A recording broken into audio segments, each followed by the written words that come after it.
မိတ်ဆွေကကျမ်းမာရေးကောင်းမှုဝေကြဖို့ဆိုပြီးတကြားကိုလုံးဝဖျက်လိုက်ဖို့စဉ်းစားဖို့ပါသလားဒါမှမဟုတ်တကြားမစားပဲနေလိုက်ရင်ခန္ဓာကိုယ်မှာဘာတွေဖြစ်သွားမလဲဆိုပြီးတွေးပူပါသလားတကယ်ရောတကြားဆိုတာလုံးဝမစားတဲ့အစိတ်တောက်လားဒါမှမဟုတ်ငါတို့ခန္ဓာကိုယ်အတွက်မရှိမဖြစ်လိုအပ်တဲ့အရာလားဒီနေ့မှာတော့ဒီမိခွန်းတွေရဲ့အဖြစ်ကိုမလိုက်မှုမရှိပဲမျက်မျှတတဆွေးနွေးသွားမှာဖြစ်ပါတယ်ပထမဆုံးအနေနဲ့တကြားဆိုတာတကယ်ပဲကြောက်စရာကောင်းလားဆိုတာကိုအရင်ဆုံးကြည့်ကြရအောင်ခင်ဗျာတကယ်တော့တကြားဆိုတာကစီဓာတ်တစ်မျိုးပါပဲကျွန်တော်တို့ခန္ဓာကိုယ်အထူးသဖြင့်အုံနောက်ကအလုံးလုံးဖို့အတွက်စွမ်းရင်လိုအပ်ပါတယ်အဲ့ဒီစွမ်းရင်ကိုအရှုဓာတ်ကနေအဓိကရယူတာပါဒါပေမဲ့ပြဿနာကဘယ်နေရာမှာစတာလဲဆိုတော့တကြားအမျိုးစားနဲ့စားသုံးတဲ့ပမာဏမှာစတာပါတဘာဝအသီးနှံတွေဟင်းသီးဟင်းရွက်တွေနဲ့နွားနှုတ်ထဲပါတဲ့တဘာဝတကြားဓာတ်ကခန္ဓာကိုယ်အတွက်အကျိုးရှိပါတယ်ဒါပေမဲ့ပြုပြင်ထားတဲ့မုတ်တွေအရှိုရည်တွေတိတ်မုတ်တွေထဲမှာ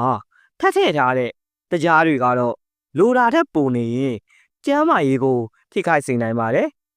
ဒါကြောင့်တကြားဖြတ်တယ်ဆိုတဲ့နေရာမှာအသီးနှံတွေထမင်းတွေကိုလုံးဝဖြတ်လိုက်တာမျိုးမဟုတ်ပဲအပြင်ကထပ်ထည့်ထားတဲ့တကြားအပိုတွေကိုချော့ရှားတာကအဓိကဖြစ်ပါတယ်ဒါဆိုရင်ဘလို့လူတွေကတကြားကိုအဓိကလျှော့စားတယ်လဲဒါမှမဟုတ်ဖြတ်ဖို့စူးစမ်းတယ်လဲဆိုတာကိုပြောပြပေးပါမယ်နံပါတ်1ကတော့စီးကျိုယောဂရှိရသူတွေနဲ့စီးကျိုဖြစ်နိုင်ခြင်းမြင့်မာနေတဲ့လူတွေပါသွေးတွေကတကြားဓာတ်ကိုထိန်းညှိဖို့အတွက်အရှိုရည်တွေတကြားများတဲ့မုတ်တွေကိုမဖြစ်မနေလျှော့စားရပါမယ်နံပါတ်2ကတော့ကိုယ်အလေးချိန်လျှော့ချခြင်းလူတွေပါတကြားဟာ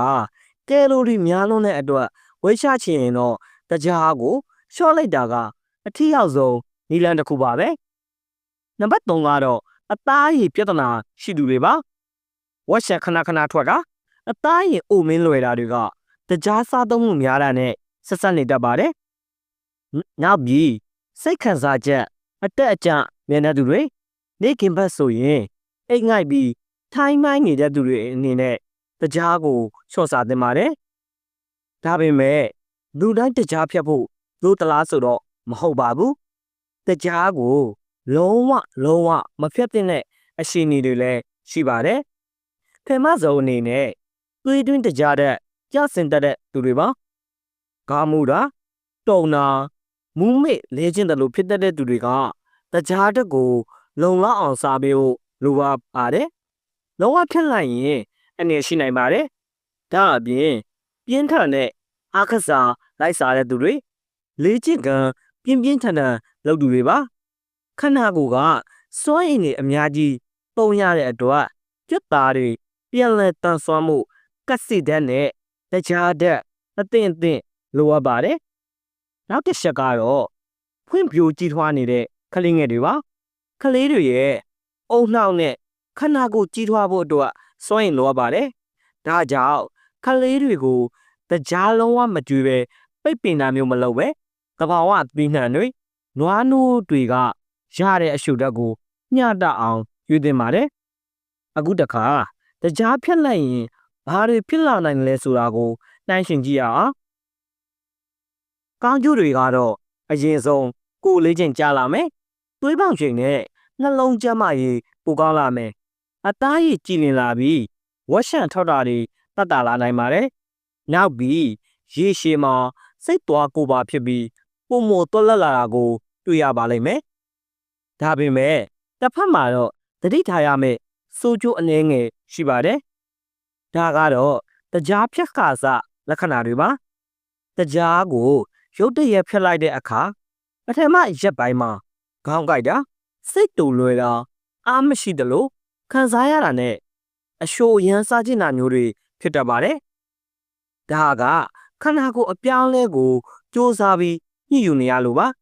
ဒါကြောင့်ဆက်ရှင်ကြီးဖြတ်လိုက်တာထက်တဖြည်းဖြည်းချင်းချော့စားသွားတာကပိုပြီးလက်တွေ့ကြပါတယ်အနည်းရှော့ပြောရမယ်ဆိုရင်တော့တကြားဆိုတာလုံးဝမစားရမယ့်အစိတ်တောင်မဟုတ်သလို အလုံးအကျွန်းစားရမယ့်အရာလည်းမဟုတ်ပါဘူးအဓိကတော့ချက်ကတော့ညှတမှုပါပဲပြုပြင်ထားတဲ့တရားတွေကိုချော့ပြီးတဘာဝအရှုပ်ဓာတ်တွေကိုရွေးချယ်စားသုံးတာကအကောင်းဆုံးပါပဲနောက်ဆုံးအနေနဲ့ထပ်ပြီးတတိပေးချင်တာကတော့အခုပြောပြခဲ့တာတွေကရေပူရဟူတူတာနေတာဖြစ်ပါတယ်တရားဖြတ်ဖို့ဒါမှမဟုတ်အစားအသောက်ပုံစံပြမှုစဉ်းစားနေတယ်ဆိုရင်မိမိရဲ့ကျန်းမာရေးအရှင်နဲ့ကိုက်ညီမှုရှိမရှိဆရာဝန်နဲ့တိကျတိုင်ပင်ဆွေးနွေးဖို့မမေ့ပါနဲ့နော်ဒီဗီဒီယိုလေးကမိတ်ဆွေတွေအတွက်အကျိုးရှိမယ်လို့မျှော်လင့်ပါတယ်အားလုံးပဲကျန်းမာပျော်ရွှင်တဲ့နေ့ရက်လေးကိုပိုင်ဆိုင်နိုင်ကြပါစေလို့ဆုမွန်ကောင်းတောင်းလိုက်ပါတယ်